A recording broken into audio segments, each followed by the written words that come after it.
Hello students, let's see this question. The question says the atomic number of V, vanadium, Cr, chromium, M and manganese, Fe, iron are 23, 24, 25, 26 respectively. Which one of these may be expected to have the highest second ionization enthalpy? ठीक है, चार options आपको given है. सो एक एक करके पहले इनकी कॉन्फ़िगरेशन लिख लेते हैं. वेनेडियम 23 है तो उसकी कॉन्फ़िगरेशन हो जाएगी आपकी 3d3 4s2. देन क्रोमियम 24 है तो ये हो जाएगी आपकी 3d5 4s1. एनॉमलस बिहेवियर होता है यहाँ पर, आप देखते हैं. फिर आपका मैंगनीज है तो ये हो जाएगा 3d5 4s2. And then iron 26, it is 3d6 4s2. ठीक है.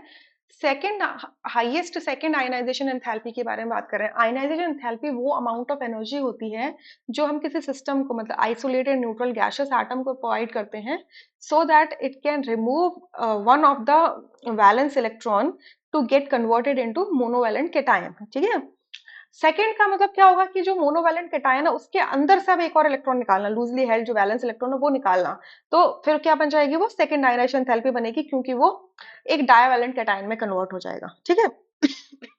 तो अब देखो, अगर यहाँ से मैं फर्स्ट आयनाइजेशन एंथैल्पी की बात करूं, अगर मैंने एक इलेक्ट्रॉन निकाल दिया तो 4s से निकलेगा, तो ये कॉन्फ़िगरेशन हो जाएगी 3d3 एंड 4s1. क्लियर. यहाँ पर अगर मैंने एक इलेक्ट्रॉन रिमूव किया तो ये हो जाएगा 3d5 एंड 4s0. यहाँ से एक करूंगी तो जाएगा 3d5 4s1 और यहाँ से एक रिमूव करूंगी तो जाएगा 3d6 4s1. ठीक है. 4s से निकलेगा क्योंकि आउटर मोस्ट शेल है. अब अगर मैं एक और इलेक्ट्रॉन निकालना चाहूँ, मतलब सेकेंड आयनाइजेशन एंथैल्पी की बात करूं, तो अगेन सबके अंदर से अब आप देखोगे कि यहाँ पर 4s में से निकल जाएगा तो बनेगा 3d3. यहाँ से भी निकल जाएगा 4s में से तो बन जाएगा 3d5. यहाँ से 4s में से निकलेगा तो जाएगा 3d6.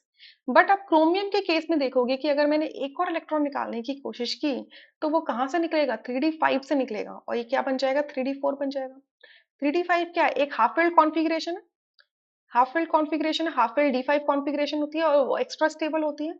सो आप एक स्टेबल कॉन्फ़िगरेशन को डिस्टर्ब कर रहे हो और उसको 3d4 में कन्वर्ट कर रहे हो. तो इस केस में आपको बाकी सबके कंपैरिजन में ज्यादा अमाउंट ऑफ एनर्जी देना पड़ेगा. ठीक है. So highest second ionization enthalpy किसकी ज्यादा होगी, क्रोमियम की. सो थर्ड ऑप्शन यहाँ से करेक्ट होगा, rest option would be incorrect. I hope you understood. Thank you.